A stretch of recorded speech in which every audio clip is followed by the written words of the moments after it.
Frankenstein de Mary Shelley, parte 29. ¿Por qué no lo había perseguido y entablado una lucha a muerte? Le permití escapar. Un escalofrío me recorrió el cuerpo cuando imaginé quién podría ser la siguiente víctima sacrificada a su insaciable venganza. Volví a pensar en sus palabras. Estaré contigo en tu noche de bodas. Ese era el plazo fijado para el cumplimiento de mi destino. Aquella perspectiva no me infundió temor. Sin embargo, cuando pensé en mi amada Elizabeth, las lágrimas, las primeras que había derramado en muchos meses, anegaron mis ojos y decidí no caer ante mi enemigo sin entablar una batalla feroz. La noche pasó y el sol asomó tras el océano. Abandoné la casa y caminé por la playa. Deseé poder pasar la vida en aquella roca yerma. Si regresaba, era para ser sacrificado o para ver morir a aquellos que más quería en las garras de un demonio que yo había creado. Vagué por la isla. A menudo me tumbé en la hierba y me venció un profundo sueño. Había estado despierto la noche anterior. El sueño me hizo bien. Al despertar sentí como si de nuevo perteneciera a la especie de los seres humanos. Las palabras de aquel ser diabólico resonaban en mis oídos como una campana que tocara a un muerto. El sol estaba ya muy bajo y yo permanecía sentado en la orilla cuando vi que un barco de pescadores tocaba tierra cerca de donde yo me encontraba. Uno de los hombres me trajo cartas de Ginebra y otra de Clerval. Me decía que ya había transcurrido casi un año desde que salimos de Suiza y aún no habíamos visitado Francia. Me pedía abandonar mi isla y reunirme con él en Perth en una semana para que planeáramos nuestros siguientes pasos. Aquella carta me devolvió la vida y decidí abandonar mi isla al cabo de 2 días. Antes de partir, había una tarea que tenía que llevar a cabo y me daba escalofríos pensar. Embalar mi instrumento alquímico. Al día siguiente, al amanecer, reuní el valor y abrí la puerta del taller. Los restos de la criatura a medio terminar yacían dispersos por el suelo. Con manos temblorosas saqué los aparatos de la habitación, puse todo en una cesta junto a una buena cantidad de piedras y la aparté a un lado para arrojarla al mar esa noche. Nada podía ser más absoluto que el cambio en mis sentimientos desde la noche en que apareció el demonio. Había considerado mi promesa con una sombría desesperación, como algo que debía cumplirse.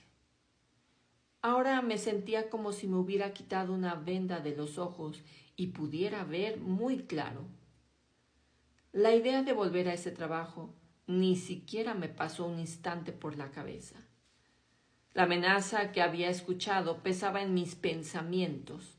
Había decidido no crear a otro ser diabólico. Entre las 2 y las 3 de la madrugada salió la luna y colocando la cesta en el interior de un pequeño bote de vela, me adentré a unos 5 kilómetros. El lugar estaba solo. Me sentía como si fuera a cometer algún crimen y evité cualquier encuentro con mis semejantes. La luna entonces era clara. Se cubrió con una espesa nube y aproveché el momento para arrojar la cesta al mar. Escuché el burbujeo mientras se hundía y luego me aparté de ahí. El cielo se había nublado, pero el aire era muy puro. Ese aire me reanimó y me imbuyó de sensaciones tan agradables que decidí prolongar mi estancia en el agua y me tumbé en el fondo de la barca. Las nubes ocultaron la luna y me quedé dormido. No sé cuánto permanecí así, pero al despertar descubrí el sol muy alto. Se había desatado un fuerte viento y las olas amenazaban la seguridad de mi bote.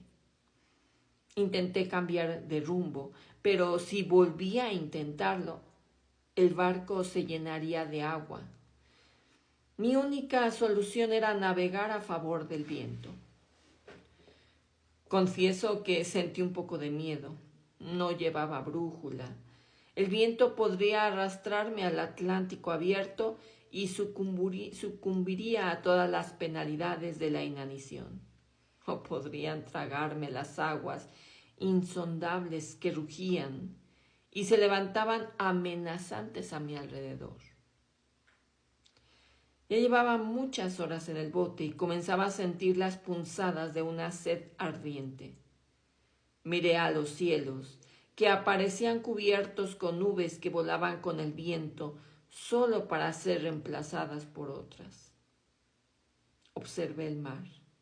Iba a ser mi tumba.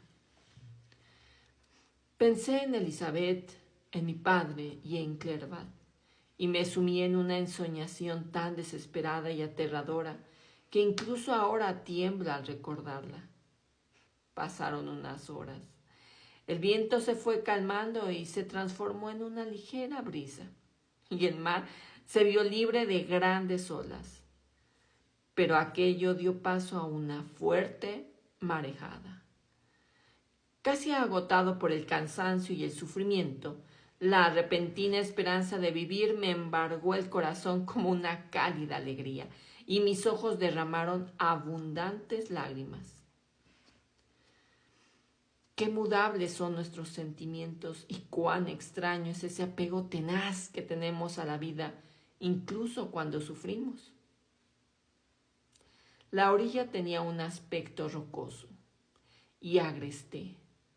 Mas al aproximarme vi señales de cultivos y algunos barcos cerca de la orilla. De repente estaba de nuevo en la civilización.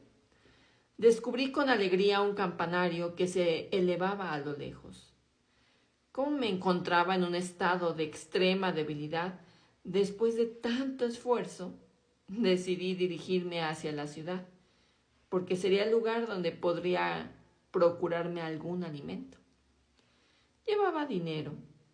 Al rodear el promontorio, descubrí un pequeño pueblecito y un buen puerto, en el que entré con el corazón rebosante de alegría ante mi inesperada salvación. Mientras estaba ocupado amarrando el barco y arriando las velas, varias personas se congregaron en el lugar. Parecían muy sorprendidas ante mi aparición y susurraban y hacían gestos que en cualquier otro momento podrían haberme preocupado en cierta medida. En tales circunstancias observé que hablaban inglés y me dirigí a ellos. Amigos míos, les dije, ¿serían tan amables de decirme cómo se llama este pueblo y dónde estoy? Pronto lo sabrá, contestó alguien con voz áspera. Quizá haya llegado a un lugar que no le guste mucho. No le van a preguntar dónde le apetece alojarse, se lo aseguro. ¿Por qué me contesta con tanta brusquedad?, repliqué. Desde luego, no es costumbre de los ingleses recibir a los extranjeros de un modo tan poco amistoso.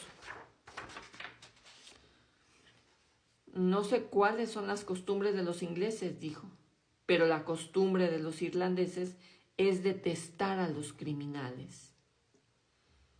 Al desarrollarse aquel extraño diálogo, vi que aumentaban las personas congregadas.